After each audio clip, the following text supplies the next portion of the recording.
देखें एक और क्वेश्चन, ये एक इंपॉर्टेंट क्वेश्चन है। करा दो free point charge plus 4e and e small A distance पर है, प्लस 4e एंड e, ये स्मॉल ए डिस्टेंस पर है। फिर कह रहा क्वेश्चन, कह रहा है एक थर्ड चार्ज स्मॉल क्यू कहाँ पुट कर दें कि पूरा सिस्टम बैलेंस हो जाए। एक चार्ज क्यू, कह रहा है एक चार्ज क्यू है, इनको कहाँ रखें कि पूरा सिस्टम किस में रहे, बैलेंस में रहे। तो कहाँ रखें कि पूरा सिस्टम किस में रहे बेटा, बैलेंस में रहे। और कह रहा है उस पोजीशन में क्यू की वैल्यू क्या होगी और क्यू का नेचर क्या होगा, मतलब प्रकृति, पॉजिटिव नेगेटिव। कह रहा है कि एंड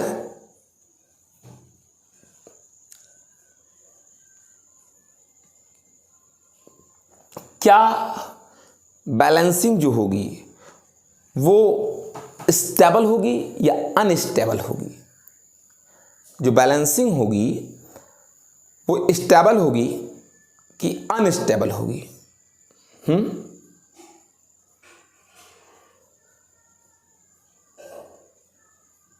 ठीक, तो आए देखते हैं।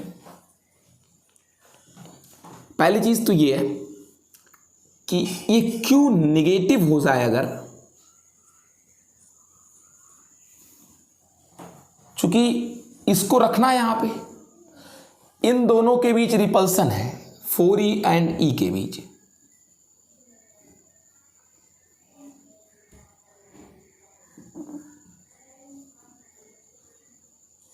इनके बीच रिपल्सन है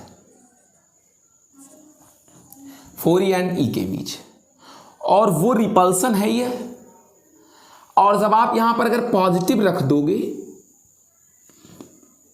तो ये इनको और रिपल करेंगे, ये इनको और रिपल करेंगे, और आपको करना बैलेंस में है। ये दोनों अभी एक दूसरे को रिपल कर रहे हैं, ये दोनों, ये और ये एक दूसरे को रिपल कर रहे हैं। इनके बीच एक चार्ज और रखना है कि लेकिन सब कुछ बैलेंस में आ जाए। तो अगर ये पॉजिटिव रख दोगे तो ये भी इनको रिपल करेगा, ये भी इनको रिपल करेगा, सब बेकार हो जाएगा। तो अगर इनको निगेटिव रख दिया जाए, निगेटिव रख दिया, अब ये इनको भी अट्रैक्ट करेगा और ये इनको भी अट्रैक्ट करेगा। तो अगर आप चाहते हैं कि 4e बैलेंस में रहे, भागे ना, e भी ना भागे, for whole balance, whole balance, इन दोनों को भागने नहीं देना चाहता मैं, अपनी अपनी जगह दोनों बैठे रहें। तो मैं मान लेता हूं कि मैं यहां से x डिस्टेंस पर और यहां से पूरा a है तो a माइनस x डिस्टेंस पर एक चार्ज पुट कर रहा हूं, वो निगेटिव में रहे, और वो ऐसा रहे कि इन दोनों के बीच जितना रिपल्सन है, इन दोनों के बीच ये उतना ही अट्रैक्शन इस पर भी लगाए। ये दोनों तो रिपल कर रहे हैं, लेकिन ये उतना ही अट्रैक्शन इस पर भी लगाए और उतना ही अट्रैक्शन इस पर भी लगाए। समझ गए? तो बैलेंस हो जाएगा। ये दोनों जितना धक्का देना है, ये दोनों को उतने से ही अपनी ओर खींच ले, तो सब बैलेंस हो जाएगा। अगर इन पर इनसे 10 न्यूटन लग रहा है तो ये इनको 10 न्यूटन से अपनी ओर खींच ले, बस बैलेंस हो जाएगा। वही चीज़ इनके साथ भी। तो फॉर होल बैलेंस एफ, मान लीजिए ये इनको अपनी ओर अट्रैक्ट कर रहा है एफ डैश से, ये दोनों तो एक दूसरे को, ये और ये तो एक दूसरे को एफ से रिपल कर रहे हैं, लेकिन ये इनको अपनी ओर एफ डैश से अट्रैक्ट कर रहा है। इससे ये दोनों बैलेंस हो जाएंगे। तो जरा आइए, F is equal to 1/4 pi epsilon naught 4e into e, इनके बीच का डिस्टेंस टोटल a है, F डैश इनके बीच का फोर्स है, 4e एंड q, इनके बीच का डिस्टेंस कितना मैंने मान रखा है, x मान रखा है। e से e कैंसिल हो जाएगा, 4 से 4 कैंसिल हो जाएगा। अब 2-3 बातें बचा है। क्यू की वैल्यू भी पूछा है, क्यू का नेचर तो बता दिया नेगेटिव, लेकिन वैल्यू नहीं पता। वैल्यू पता लगाना है किसका, क्यू का। लेकिन पता लगा लेते क्यू की वैल्यू, लेकिन हमको यक्स फंस जा रहा है, यक्स हमारी जानकारी में नहीं है। तो आए एक चीज़ और बताएं, अगर आप चाहते हैं पूरा सिस्टम बैलेंस में रहे तो इसको तो बैलेंस कर दिया, क्या ये बैलेंस करेगा? हाँ। अगर इस पर जितना अट्रैक्शन ये लगाए, अगर इस पर उतना ही अट्रैक्शन ये भी लगाए, दोनों इस पर जितना अट्रैक्शन ये लगाए, अगर उतना अट्रैक्शन ये भी इस पर लगाए, तो बस ये खुद भी बैलेंस हो जाएंगे।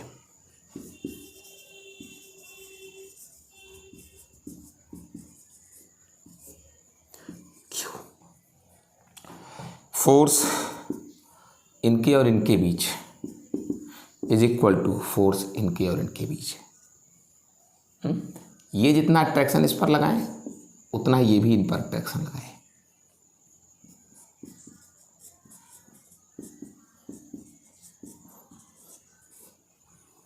Upon x square.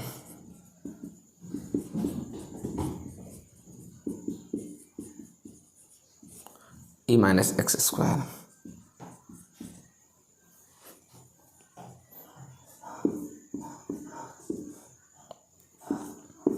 Four upon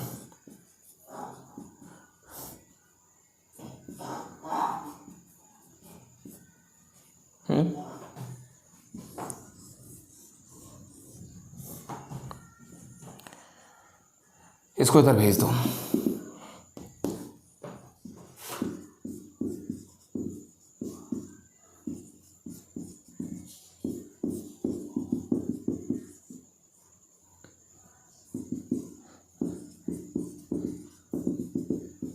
आ जाएगा। यहाँ से x की वैल्यू हम लोग को निकालनी है, तो पॉजिटिव वाला लूँगा मैं, पॉजिटिव वाला।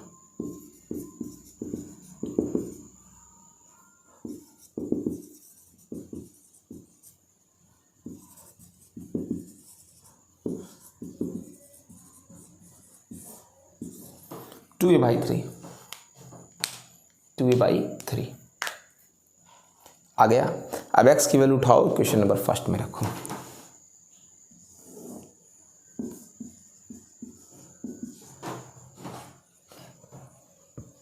ये भी कट ही जाएगा। E by a square q by x square x square two a by three का whole square a square cut जाएगा। 3 का square 9 upon 4 4e upon 9। 4e upon कितना बेटा? 9 आ गया।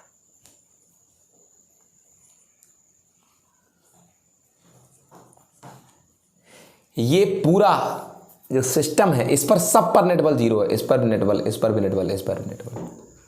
लेकिन ये जो बैलेंसिंग है, ये अनस्टेबल बैलेंसिंग। सब ठीक है, कोई हिलेगा नहीं अपनी जगह से, लेकिन ये बैलेंसिंग अनस्टेबल है। ठीक है। अब अगला क्वेश्चन।